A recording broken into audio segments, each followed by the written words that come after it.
जो अलकायदा की पार्ट है, जो जिसको यूनुस ने पिछले साल की जिहादी तख्ता पलट के बाद जेल से बाहर कर दी, और वो बाहर आके ही भारत को धमकी लगा दी।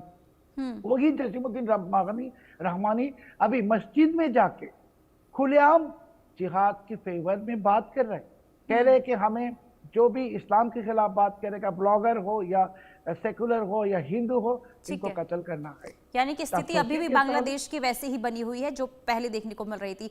लेकिन ब्रिगेडियर सर, मैं आपसे ये समझना चाहूंगी कि आखिर बांग्लादेश की नीति समझ क्या आ रही है, क्योंकि जिस तरीके से देखिए शोएब चौधरी ने बताया कि वहां पर किस तरीके से अत्याचार पत्रकारों पर भी हो रहे हैं, आवाज उठाने दिया नहीं जाता है। ऐसे में कहीं ना कहीं भारत और बांग्लादेश के रिश्तों में कमी देखने को पाकिस्तान को मिली होगी, और यही वजह है कि अब जो पाकिस्तान है वो बांग्लादेश के करीब आना चाहता है। देखिए, पाकिस्तान का बांग्लादेश से करीब आने का सिर्फ एक ही इशू है, वो है फंडामेंटलिस्ट अप्रोच, जमायत की सोच। और ये जमायत की सोच को वहां का जनमानस ही नलिफाई करता है। वहां के जो सत्ता में लोग बने हुए हैं आज की डेट में, जो सियासतदार हैं, जो आपकी इंटरिम गवर्नमेंट है, वो देखिए एक तरीके से जमायत के गोद में जाके बैठी हुई है। स्टूडेंट एजिटेशन हुआ और सत्ता में आया कौन? जमात।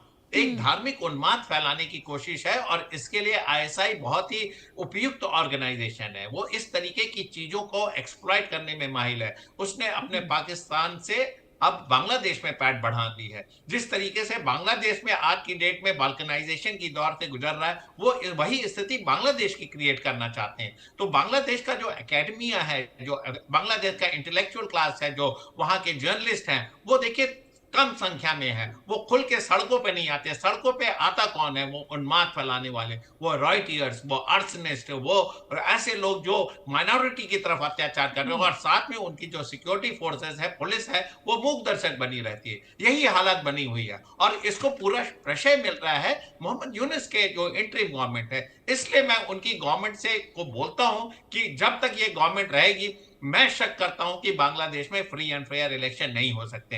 एक तरफ आप आवामी लीग जो एक बहुत बड़ी जमात को रिप्रेजेंट करती है, आप उसके ऊपर बैन लगाते हैं। दूसरी तरफ आप फेवरेटिज्म प्ले करते हैं कि जमात की गवर्नमेंट आए या फिर बीएनपी की गवर्नमेंट आए या नेशनल सिटीजन पार्टी की सरकार आए। आप इस तरीके का फेवरेटिज्म इलेक्शन के माहौल में नहीं कर सकते। फिर वही हाल होगा कि आपके यहाँ टर्मोइल होगा, तमाम तरीके के एजिटेशन होंगे, दंगे होंगे, स्ट्राइक्स होंगी। फिर आप किस नेशनल डेवलपमेंट की बात कर रहे हैं? और ऐसे देश के साथ आप मित्रता बढ़ा रहे हैं जिसका इतिहास रहा है कि उसने आपके ऊपर कितना बड़ा अत्याचार किया है, आपको गुलाम बना के रखा हुआ था, आपके राइट्स आपको नहीं दिए, आपकी इलेक्टेड गवर्नमेंट आपको जब सरकार बनानी थी आपको सरकार नहीं बनने दिया, और अल्टीमेटली जब इतने महिलाओं, बच्चों और तमाम तरीके के जब वहां आपके ऊपर अत्याचार हुए, तो आपने इंडिपेंडेंट मूवमेंट शुरू किया, और जिसके लिए आपको हिंदुस्तान की मदद से आप आजाद हुए। आपको हिस्ट्री नहीं भूलना पड़ेगा, क्योंकि पाकिस्तान चाहता क्या? वो आपका हितैषी नहीं है, वो आपके अभी भी एनिमिटी रखता। 1971 के लिए आज भी उसने सरेआम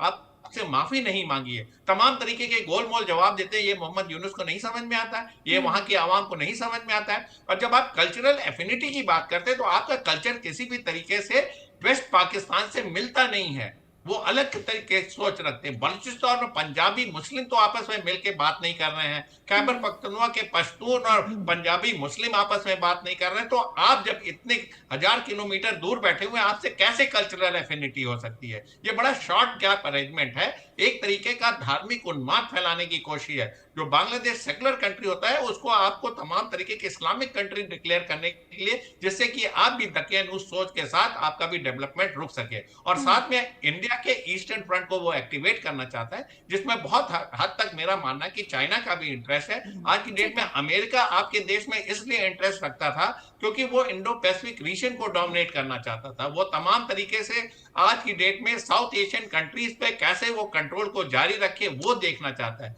उसकी प्रॉक्सिमिटी होती है Myanmar, China, bay of Bengal, Hindustan, इन सारे रीजन को वो एक साथ कंट्रोल करता है। और साथ में इंडो पैसिफिक रीजन का एक और आइलैंड पे वो अपना मिलिट्री बेस बनाना चाहता है। तो एक बहुत बड़ी स्ट्रेटजी के साथ अमेरिका आपके देश में घुसना चाहता था, जिसको शेख हसीना ने नहीं परमिट किया। तो रिजल्ट क्या निकला कि सत्ता परिवर्तन हो गया, स्टूडेंट एजुटेशन को एक नया टर्न देके आप यहाँ फंडामेंटलिस्ट सरकार को ला दिया। अब इलेक्शन भी आप यहाँ फेयर नहीं होंगे। 3 महीने का परिवर्तन के बाद और 1 साल पाकिस्तान से जो है इसका कहीं ना कहीं फायदा उठाने की कोशिश लगातार करता हुआ दिखाई दे रहा है। बहुत शुक्रिया आपका ब्रिगेडियर सरदेई